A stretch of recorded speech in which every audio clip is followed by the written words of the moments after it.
Hey, Ryan Reynolds here for Mint Mobile. You know, one of the perks about having 4 kids that you know about is actually getting a direct line to the big man up north. And this year, he wants you to know the best gift that you can give someone is the gift of Mint Mobile's unlimited wireless for $15 a month. Now, you don't even need to wrap it. Give it a try at mintmobile.com/switch. Upfront payment of $45 for 3-month plan equivalent to $15 per month required. New customer offer for first 3 months only. Speed slow after 35 gigabytes if network's busy. Taxes and fees extra. See mintmobile.com.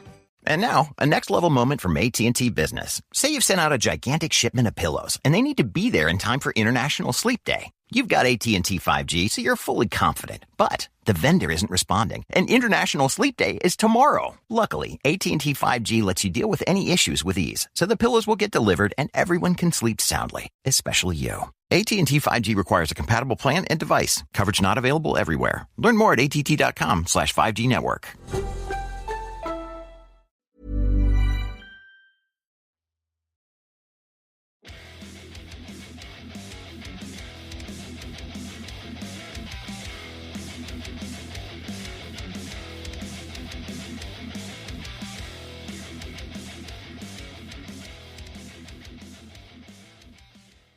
Hi guys, welcome to this week's episode of Heavy Metal Tones. With me, your podcast host, Tony Evans. This is a interview, as you would have seen by the thumbnail and the blurb, with a band called Struck a Nerve. Now, I had never heard of them before, but when their PR reached out to me to interview them, I thought, why not? I'll take a listen. And when I got my ears around what I thought this is their album, I thought this is amazing. This is old school Slayer style thrash in a time when we get, it's also quite comical and light-hearted, and don't get me wrong, it's all a bit skater boy-y thing for me, the kind of thrash that's around now. Beg my pardon. But I like that older, darker stuff.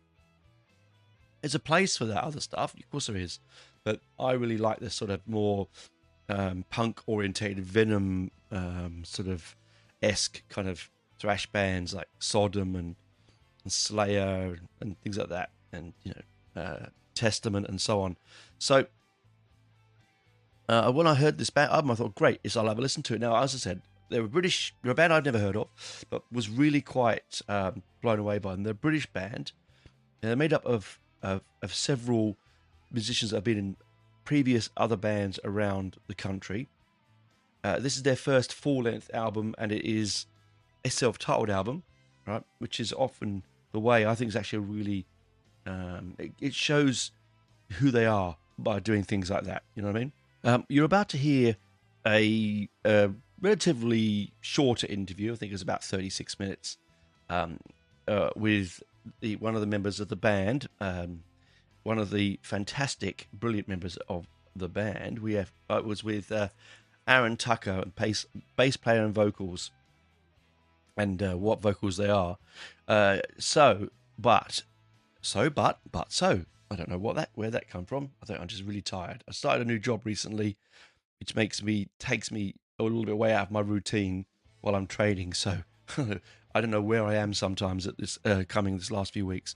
Anyway, as I said, interview with Aarran Tucker, bass and vocalist of the band, and we're going to be playing 2 tracks. We're going to open the show in a few minutes with a track, and then we're going to have the interview, and then we're going to finish with a track to take us out.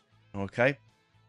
Now, I was thinking we will do the singles, which is Struck a Nerve and Raining Death. They're the 2 singles. Their videos are available on YouTube and all other streaming platforms. This album is also, as of now, is being released. When I interviewed Aarran, it was not quite out. So it was released on the 28th of November on Listenable Records. It's got some fantastic artwork on it. I absolutely love the cover. It just shouts old school thrash to me. Now, I'll read you the blurb that the band sent me, and then you will get an understanding of the idea of it, and it gives me a chance to try and read and look at the screen at the same time. So it can be two. I've got two screens, a split screen, one with all the words on it, one with a recording bit on it. Let's see where we go, shall we? Anyway, info. Struck a Nerve, spewed forth onto the scene. Struck a Nerve have delivered the most pummeling, savage and fresh thrash metal the world has heard in a long time. With their debut album, they are tearing a path through the scene like a sonic tornado. Driven purely by the truest underground spirit, they've sold out shows, broken every neck, and are set to become a leading force in thrash. This is only the start. Struck a Nerve are placing themselves at the top of the food chain, and the metal world is discovering a new apex predator.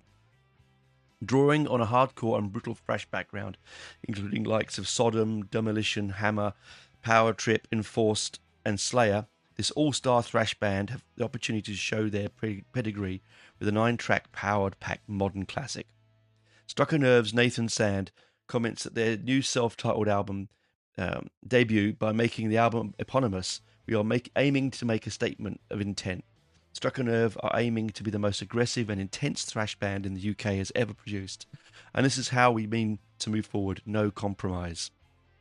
Little side note there, I remember the very only thrash band that England had at one point was Sabaton. It was Sabbat, which I absolutely... Not Sabaton. What are you talking about, Tony? Sabbat, which is I absolutely love, and I have done episodes on their albums. Please do go back and listen. I've done Dreamweaver, one of my favourite episodes I did, actually. Anyway, back to the blurb. Okay, the album reflects some of their shared interests, including the presence of violence throughout history. The world we find ourselves in today feels crazy, and lots of it's nothing new. We wanted to comment on the violence inherent in some of the populist movements of the present day, how these are a feature throughout time. The album tells a story about the propensity for humans to engage in barbarism and abuse. We feel like we've teetered on the edge today, and we've been here countless times before. We wanted the production of the album to lean into it, to the death metal crossover influence we have. Besides straight out thrash, we added things like a hint of HM2 to the guitars to really give it an extreme edge. We're incredibly happy with the work we've produced with Sam Turbett of Ritual Studios, and we can't wait to share it with everyone else. We really think we've made one of the best debuts of recent years. And I think that's pretty true, actually. The band consists of Nathan Sad on guitar, I should say, Aarran Tucker on bass and vocals, Christopher Williams on drums, and Lexel Altair Garrido on guitar. Right, okay. The artwork was done by Wes Brown. It's just a fantastic production. I hope that you enjoy this first track, which is going to go out of the gates now, which is the title track, Struck a Nerve. After that, we'll go straight into a small advert break, and then we'll have the interview with, as I said, with Aarran. And then from then, we'll end with the second single off the album as it was released, Raining Death. Anyway, enjoy this track, play it loud, play it hard, and do make sure that you go and listen to the album when you get a chance.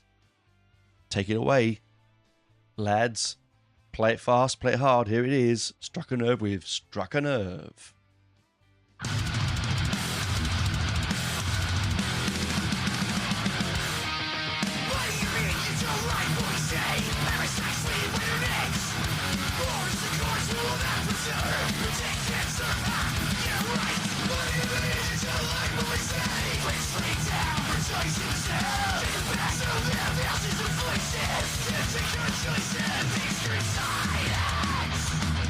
Sharing grim, their games begin.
And now, a next-level moment from AT&T Business. Say you've sent out a gigantic shipment of pillows, and they need to be there in time for International Sleep Day. You've got AT&T 5G, so you're fully confident. But the vendor isn't responding, and International Sleep Day is tomorrow. Luckily, AT&T 5G lets you deal with any issues with ease, so the pillows will get delivered and everyone can sleep soundly, especially you. AT&T 5G requires a compatible plan and device. Coverage not available everywhere. Learn more at att.com/5G network.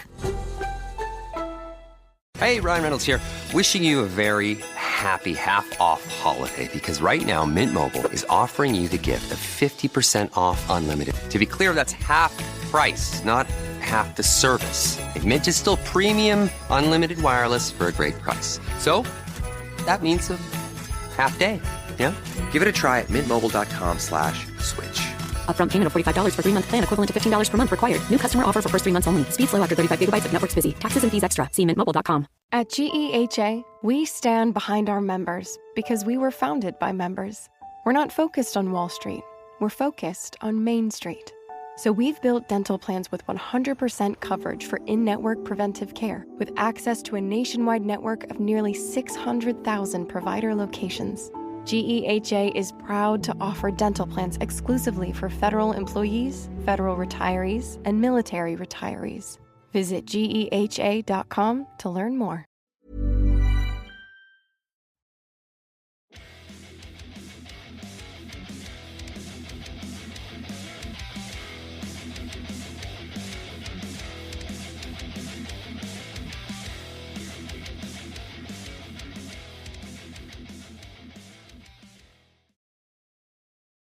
Well, welcome to chat, Aaron, about this brilliant new album of yours. It's first album.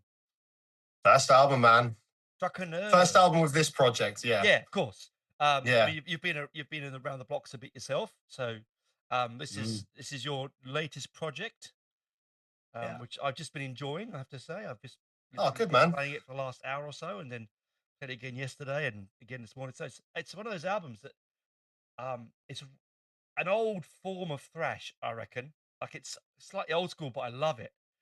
You know? Yeah, I mean, we all love the old school stuff, right? Like, you know, your Slayer, your Testament, you know, the list could go on, right? Your Violence, Hyrax. But the problem is, I think with thrash, it's really difficult nowadays to get it sounding old, but sounding new. Yes. And that was the focus mainly of our production on this, was trying to get it to sound as new as possible, but not lose any of that old school sort of grit. Oh, you know? yeah. Yeah, it's brutal. It's because I've actually went off thrash for quite a little while, to be honest with you, because I'm an old Slayer fan, right, way from the beginning. You know, Sabbath from England, you know. Yeah, I fucking love them. I bought their album when it came out. Dreamweaver. God, it shows my age, right? But got it in Al Price Records. Okay. They don't cool. exist anymore. No. But you know what I mean? Like I really like the brutality and the dark and the aggressiveness of that form of thrash, and it sort of got a bit kind of schoolboyish. It got a bit too happy, didn't it? It got a bit too like I get it. Like, you know, you think about Anthrax and stuff like that. You could definitely associate them with that sort of thing, man. But especially with modern thrash, I mean, there's some bands that come to mind for me, like Warbringer, Evil. You know, they've got that old school grit. They're being dark and dirty with it. But then a lot of them, you know, I mean, this is no knock to those guys. They do what they want. But you know, your Gamma Bombs, your Muni Waste. You know, it's party thrash, isn't it? It's party thrash. It is. It's like it's like, and then you add all those weird things on top of it, like goblin thrash and pirate thrash, and you're like, man. I get it. All right, it's all right. You have your fun. Gimmick thrash. But when I put this on, because I've read the blurb, I mean, I've got it in front of me. I read the blurb. You always read blurbs, and you go, "Hey, you're saying it's going to be the most aggressive and loud, you know, heaviest thing," and you go, "Okay, I'll get it." And I put it on, and it put a big smile on the dial, man. Because I mean, that's the thing, isn't it? There's like so many like tag words you have to use nowadays to get people in, and some of it you feel like, well, this is just heavy metal propaganda, right? Like buy my stuff. But no, we really tried to be the most raw thing we could possibly be. Yeah, I mean, the solos on it are outstanding. Nathan Lex, man, Shreddy Krueger. Far out, man. I haven't heard that kind of squealing in ages. You know, it's so polished. Yeah, and this goes back to the thing of trying to keep it old school but trying to keep it modern. We've got like two very different guitarists in the band. Like Nath is your old school Slayer, just rip the life out of the tremolo arm, make as many squeals as you can. And Lex is a bit more, I would say, like, how do I say it? Learned the guitar. Yes, Do you know what I mean? He's got book smarts. Yeah, like me and Nath, we've never been one to like sit there and study an instrument. We just want to hammer the hell out of it and write some cool songs. But Lex is like zoned in, man, and they complement each other really well. So yeah, kudos to those guys. Well, there's balance. There's definitely balance in it. I was listening because I've listened a few times now. I meant to make some more notes, but there's a couple of times there where it actually gets really quite serene in moments. You know, there's all that noise and chaos like a whirlwind, and then there's some nice just restful bits. Take your breath back, and then again, and then it blows your head off again, right? Yeah.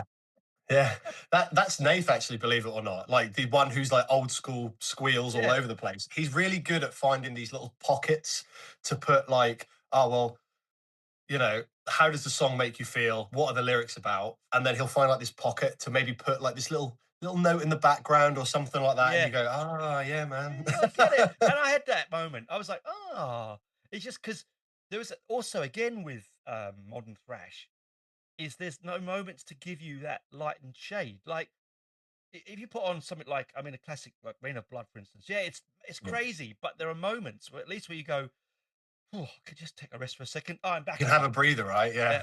Whereas some of the modern stuff now, it's just like this. The whole and I think a lot, you know, we've thought about that a lot as well, like, you know, with previous projects and stuff. And I don't know if the problem is the people. I think the problem is like the scene, I guess, like just music in general. It's just people's attention spans are so short nowadays. Oh yeah. Do you know what I mean? Like, you know, everyone's doom scrolling on their phones and stuff. I sound like an old man, right? But no, it's true. I am, so I believe it. It's like, so people's attention spans are so small. So you have to be like so in their face. And that was why we said with this album, like no more than like 35 minutes, like just in your face. But Nate found the pockets. He found the breathing space, which was nice. He did. And you know what? I as a fan of this music, I really appreciate bands that don't go beyond too much on an album. I want to be left wanting more. Yeah. The problem with CDs was we had all those years ago is that you could put an hour on it. So they did. Not just because you didn't have to, but because it was there, let's do it. And you know, bands like Iron Maiden, who I love dearly, you know, did that as well towards in the early 2000s. It was just too much. Yeah, everybody did, man. I remember reading, I think it was literally a couple of weeks ago, I was reading a review about that, about Steve Harris, which was basically like, oh, well, we have this space, let's use it. But just because there's space doesn't mean you have to fill it, right? And you've also got to think about the vinyl, right? Like the smaller the grooves are, the worse it sounds. Indeed. So keep your album short. Exactly right. Because a good album is like, I finished this, what's the last track on here? I remember I've got it here because I made a note of it. Where is it? The last track. Gosh, sorry. Leviathan Wings. And I made a note that I got to the end of that song and it was like, oh, is the album over? Yeah. You know, like it was so good. Like a good album often goes by very quickly. I feel it's a sign of good album for me. Yeah. I'm not going, oh God, we're on track 4 now. I've still got 2 more to go. What's going on? Yeah. You know, like, it sort of like Moon Sniper, Last I See All, it all clicks through and it's got tremendous pace, man. Yeah, I mean, we've tried to keep everything as, you know, we talk about filler on albums, but filler can sometimes be bad, right? Sometimes you can hear something on an album and you're just like, that's there because either you're lazy or you couldn't think of anything else, right? And fine, you do your album the way you want to do your album, but we try to keep everything as separate, like with the songs, but also as homogenous as possible. Like, and Leviathan Wings is an outlier on there because it's the slowest song off the album, which we put at the end, right? And with the way it ends, because it starts and it ends exactly the same way. So we tried to create this almost like, are we allowed to swear on here? Yeah, of course you can, man. Yeah, we tried to create this mind fuck, basically, of you feel like, it sounds like some pseudoscience, like we're really smart. We're not smart. But we want you to be able to put the album on repeat and feel like it can just loop and it just becomes this like homogenous sort of like thing of where you're like, oh, this is rad. You know, I can listen to this album again and again. It's short. The songs are fast. Oh, a slow one at the end. Yeah. Well, where's the next fast Oh, it's one? back I in. know. I'll start it again. Yeah. I love that idea. I mean, I wrote an album, this is many years ago now, where I started the beginning and finished it like with the same motif, Yeah. beginning and end. Yeah. And I loved it. It was something that was really rewarding because it's sort of like opening a book, closing a book. Yeah. You know? Yeah, exactly. And, Yeah. and I really felt that a lot of bands don't think that way. You know, they just throw it on. I mean, I'm not, as you said, they do their own thing. Lovely, wonderful. It's all wonderful, brilliant. Who are we to judge, right? But it is something refreshing when young lads like yourselves come along and go, let's do this. Cheers, mate. Yeah. Yeah. I can say that. Yeah, we've learned a lot from being in the music industry, right? And we've learned what is foobar, what's faux pas, what works, what doesn't. And, you know, we there was no real... we weren't trying to please anybody with this record. It didn't start. We weren't supposed to be signed to a label. We didn't know if we ever release anything. It was like just mates with beers being like, oh, I've wrote some cool songs, you know, and it's kind of all just worked out really well, hasn't it? Like, it's just... It has really well. From the art, you know, that fantastic sort of, you know, wonderful fluoro madness on the cover, which I love. Yeah, Wes is great. Wes is great. To the sort of fierceness of the album, it's worked out well. It's been a long time since I lived in the UK, but is there a thrash scene? How big is the thrash scene over there now? Dude, we were talking about this just last weekend. So we're from Norwich, right? And Norwich is like a really small city. It's a city, but it's like it's the size of most big towns in the UK. So everyone knows everyone here. And the scene died, man. The thrash always goes in like, you know, it's always peaks and valleys, and sometimes it's cool, then it's not cool to be a thrash dude. But the last, I would say 2 years, it's been massive again. Like just metal in general. Like our small town has boomed. And the interesting thing is we're seeing a lot of younger people coming to the audience, because you know what thrash is like usually. You know, it's a bunch of like 50-year-old dudes standing there with their first battle vests on, and, you know, respect to those dudes, they're still doing it. But you never saw any younger people in thrash. Now it's the opposite. We see more younger people now in the UK going to thrash, black, death, concerts, and it's mad. And the nice thing is, right, is they're not like us. They have energy still. So when you tell them to pit, they'll pit. You know, they're crazy. They're crazy. They're awesome.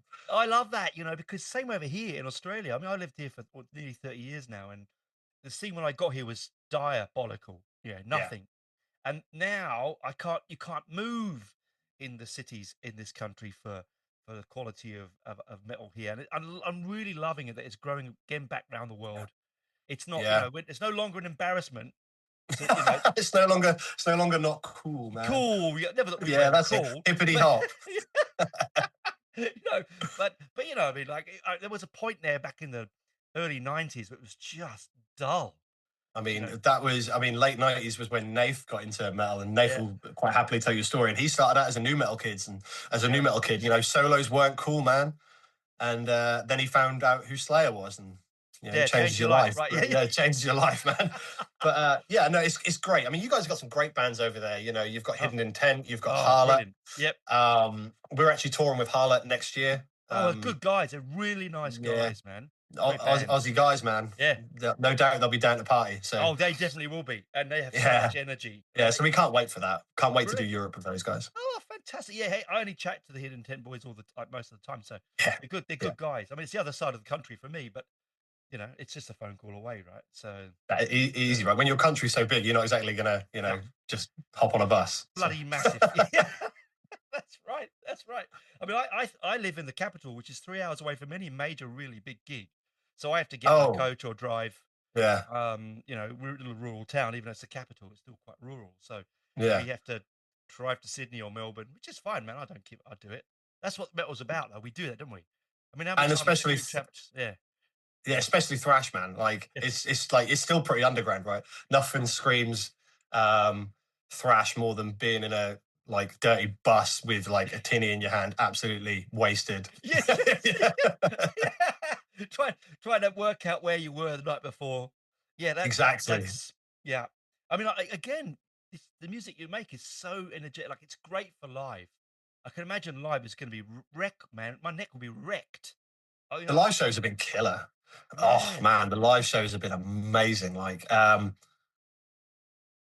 say, we never planned on really playing it live. We never planned on doing anything with it. It was supposed to just be a bunch of mates. But the live shows are what's made that they. So we started off. We've done like a little soft launch thing of Nocturnal Terror. We released a music video, and we're like, "Hey," to all our friends, "Look, we're doing music again." And then it sort of like really picked up traction, and we were like, "This was only supposed to be for like our mates, you know, a bit of fun sort of thing." So we're like, "Okay." So we went and done a run of the north of England with our friends from Solitary. It's my fridge making horrendous noises. Yeah, they do that. They just gurgle away. Yeah, that's the point. And we played some live shows there, and we were like, "Whoa!" Like this stuff, like people were just going ballistic for it, right? Yeah. And it hasn't let down. I think that's to do as well with the revival of the UK scene. The UK scene is booming at the moment. I think people are just hungry for it. Not necessarily thrash, but any form of metal, you know, especially the underground stuff where it's a bit more filthy. Oh, I think the UK is just hungry for it. It's just hungry for it. I live in the underground. That's my favorite area. I'd rather be there than in the mainstream anytime. Absolutely. Any day. Absolutely. Some of the craziest, wonderful, most beautiful, nutty people who make the most interesting music that isn't conformed to some record company's ethos. It's just brilliant. I love it. Yeah, and they're doing it all DIY, and they're just having a blast, man. And that's the most important thing. Yeah, it's just nuts. Some of the stuff, and because the beauty thing about the underground is that yes, you have to have you have to earn money to live. You know, we know most musicians are not full-time musicians. We know you can't afford to be. Yeah, you can't be, right? You can't, not in this day and age. So we know that you have jobs, you live lives, blah.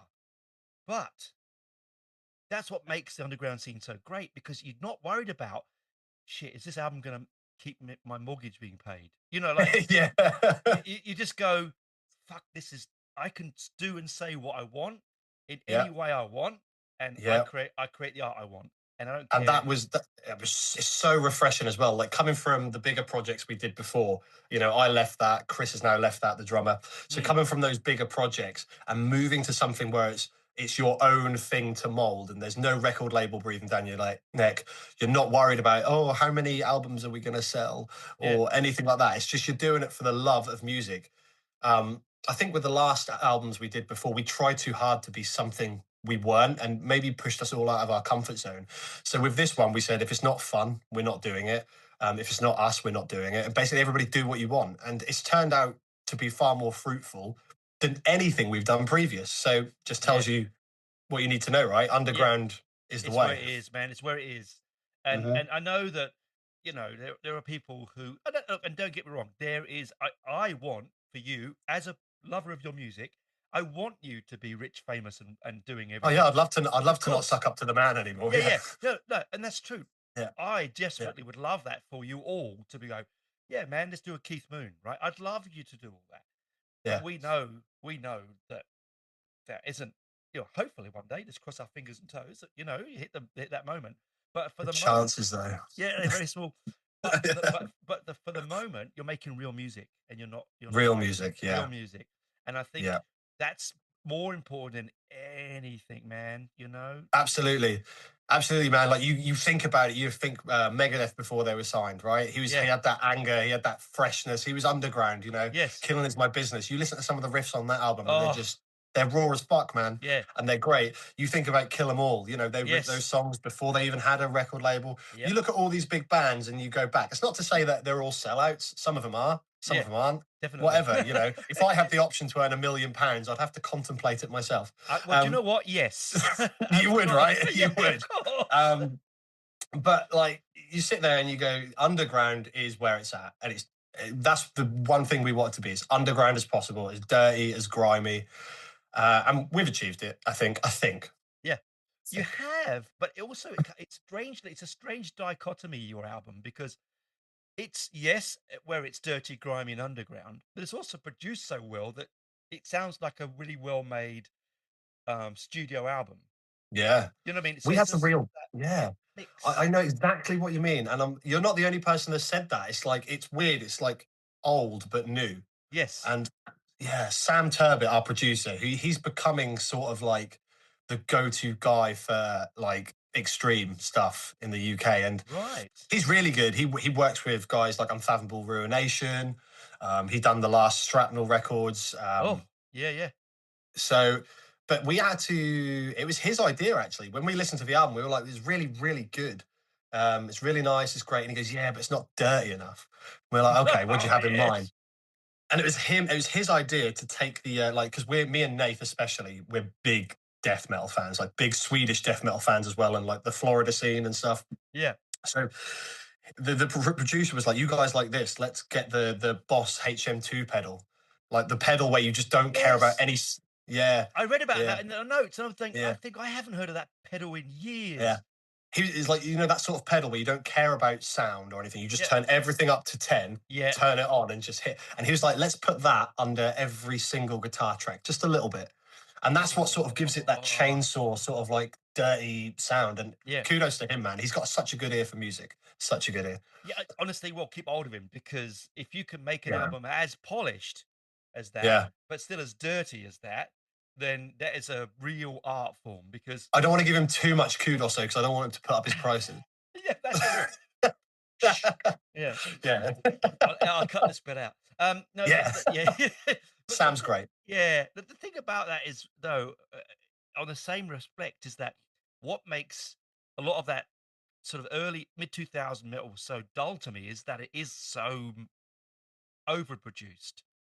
You know, I keep saying this. One of the album I hate the most in all the world, and people really hate me for saying this, is I can't stand Hysteria by Def Leppard. I cannot stand it.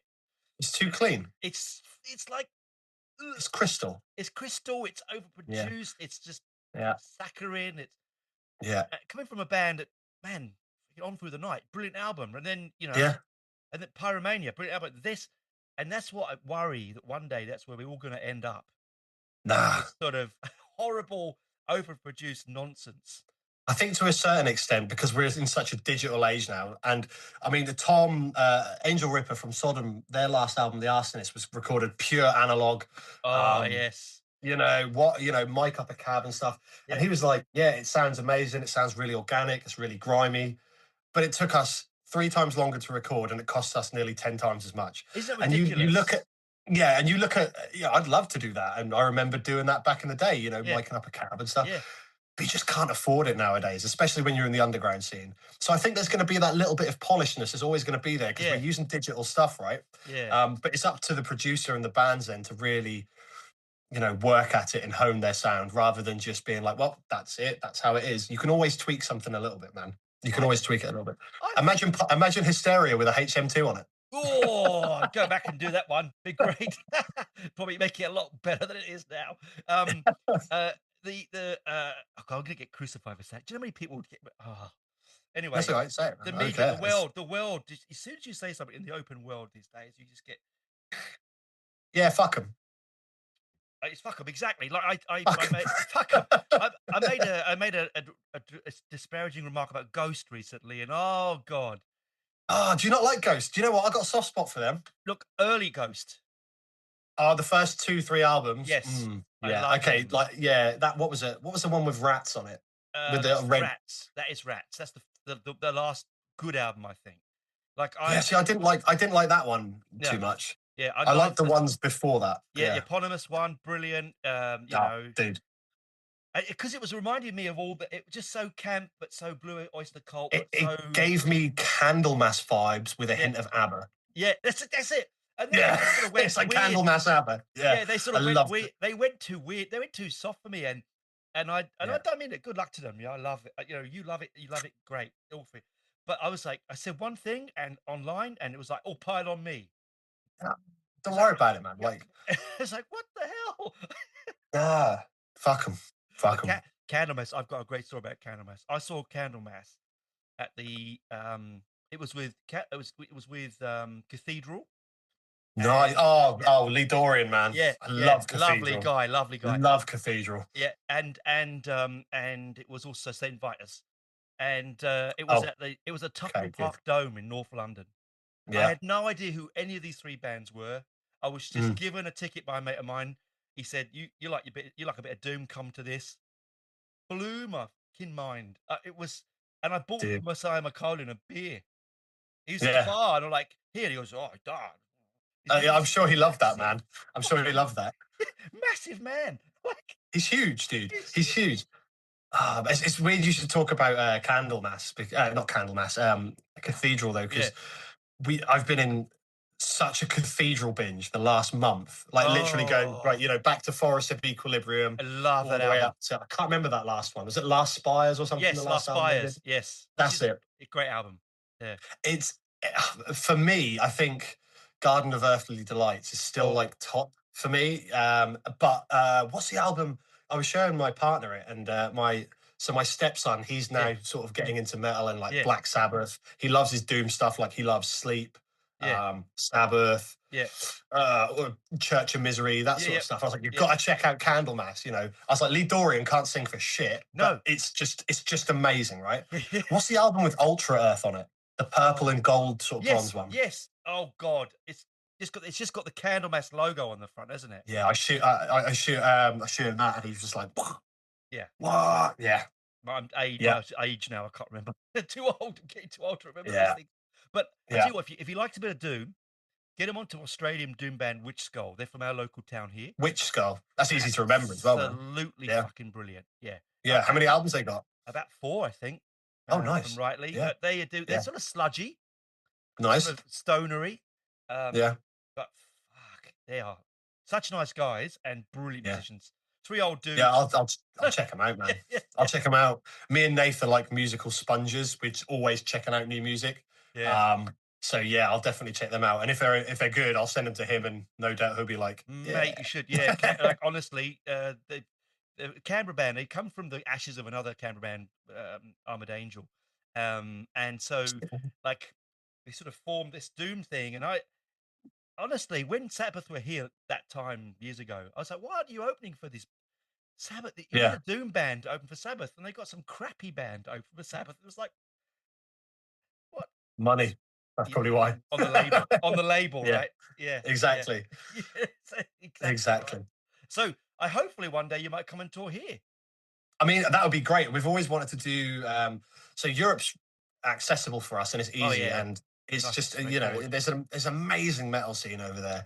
But on our bucket list, actually, fairly shortly. I mean, we'll talk to Hidden Intent and Harlot and see what's going on after this tour next year. But we want to do Southeast Asia and Australia, mate. Yeah, so, you'll love that, man. If they're going to bring you over, what a tour! Shit. Yeah, that would be the ideal plan, right? But we'll see. We'll see. I hope you could do a 3-header. You could do it, man. That'd be amazing. Like Cerberus, mate. Like Cerberus. Yeah. But way more sweaty and drunk. Yeah, that's it. With a little bit more profanity. Yes. What's wrong with profanity? I don't know. Nothing wrong with it. Nothing. Fuck wrong with it. Fuck them. That's what I say. The English, we English can swear well. I mean, I have to say it's something that the Australians do well as well. I can imagine they do, actually, to be fair. They do. Yeah. They do. Mm-hmm. It's nothing better than a good swear. Like, you talk to a lot of Americans and they don't get it, man. They don't get it. And they can't say the words properly. No, irony, right? The irony. They think irony is for flattening your clothes. That's what their irony is. Very good. Very good. I'm here all week. Try the veal. I better go because it's getting late. But thanks for chatting. It's been perfect. It's been great. I loved it. Love the album. Thanks, man. I hope that keep spinning it. I will do. Send it to your friends. I will do. I'll actually get. I'll get a track on it on my podcast as well. I'll get a track in there. Oh yeah, man. Yeah, sick. So we'll do it in the middle for people to enjoy and spread the word. Spread it. Yeah. Like that. like Marmite. Oh, well, be Vegemite over there. Vegemite. It's the same bloody thing. No, I can't stand either. Oh, I love it with cheese, man. Oh God, it's grim. Horrible stuff. Horrible stuff. It's like eating fucking motor oil. Disgusting. Yeah, I'll probably upset some Aussies now, mate. It doesn't matter. They can toughen up. Who cares, right? As long as you don't tell them their VB's awful, then you're okay. Do you know what Australian beer is? Australian beer? It's like making love in a canoe. Yeah. It's fucking close to water. It's true, man. Oh God, Foster's. Yeah, Oh, no one drinks God. it. No one drinks it here. No one drinks it. You can't get it on there's tap. some hope for it yet, man. You can't get it on tap. I was back in the UK last year and I was like, oh my God, people still drink this shit on tap? What's It's going fucking on? grim. It's shit, mate. Absolute shit. It is. It's awful. Germany's where the good beer's at as well. Oh, man. The great thing about Germany's beer is you get absolutely wasted and don't No get hangover. Mate. So we went, quick story before you go. We went and partied with Sodom. Lovely guys. There's a couple of guys from Exuma were there. The guy who invented the Kemper was there. All sorts of guys. Anyway, we went to this party and we got blasted in Dortmund. And bonded and assassin and stuff. And we were drinking beer from like 6 o'clock in the morning till 4 o'clock the next morning, right? And you are slammed at that point. I woke up, man, fresh as a daisy. It's just so light, man. Yeah. The beer is just like, and it's got like 4 ingredients in it. Yeah, I love German beer. Because they've got the purity laws. It's impossible for them. It's illegal for them to put anything else in it. And to bring, like I had I've got a family friend of ours who used to work for TUI's, which is the beer company. And they had a German guy come over to their factory and got them all in the room. And he said, last night I had 4 of your beers. I have a hangover. Yeah. So I home drink 7 of my beers. I get up and fine next morning. He said, exactly. This is the problem. There's a and problem. that is the key to high functioning alcoholism, isn't it? German beer. It's just or very fine spirits, but yes, good German beer functioning. That's terrible. You're gonna get me cancelled. I love it. No, we'll be all right. We'll be all right. Who cares? Anyway, thanks for coming on. No, it's been a pleasure. Mate. Thank you. It's been a great. I'm gonna have to try and sleep now because I'm too pumped. But I'll put the album on again. I think. Excellent. Get me going. Cheers, mate. Thank you very much. Say hello to the rest of the Safe band sleep. for me. Yeah, I will do. See you later, man. Good luck with the rest of the album tour. Stuff. Okay. Stuff will happen. Yeah. Okay. Bye, mate. See you later, mate. See ya. That was the brilliant Aarran Tucker from Struck a Nerve, bass player and vocalist. What a hoot he was. I just felt like being back at home with one of the lads in the pub chatting to him. It was one of those moments. I loved it, actually, to be honest. Really did. Now, as we said earlier in the show, we're going to end this particular episode with a track. The last single, the second single off the album, we're going to release that. It is Raining Death. Pardon me. You're going to absolutely love it. It's just like the first song. It's chaotic and it's madness and it's dark and it's thrash and it's just feels like looking back over your shoulder, but not being too much of a doughy-eyed reflectionist kind of piece of music. It still has a modern tinge, as Aarran talks about in the episode, but it also has that real old school feel to it. Here we go. I'll see you next week, or chat to you next week, I should say, guys, on all streaming platforms. Please do like and subscribe. Please do go on and give me a rating. It does help people find me. And I'm on Patreon as well. I'll put a link in the show notes below. I'll also put a link in the show notes to all of the videos for these from this album, and the Bandcamp link, and if they've in their website link. So anyway, enjoy the track, Raining Death. Bye for now.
For 25 years, Brightview Senior Living Associates have been committed to creating a vibrant culture and delivering exceptional services, making Brightview a great place to work and live. If you're looking for a rewarding opportunity to serve your local community and grow, we want you to join our team. Brightview Senior Living is growing and actively seeking vibrant associates to join our community teams, including directors, healthcare, activities, hospitality, and dining. Apply today at careers.brightviewseniorliving.com. Equal employment opportunities. Text BV Jobs to 97211 to apply. Holiday scammers are smart, but you're smarter. From AI-generated deepfakes to urgent payment requests, scammers are finding new ways to trick even the most careful holiday shoppers. Scams can start anywhere, a text, email, or social post, and quickly evolve to schemes designed to steal your money or information. Scammers might pose as charities, pet sellers, or even a romantic partner to gain your trust. If something feels off, it probably is. Keep your guard up. Pause before you pay, and always pay it safe.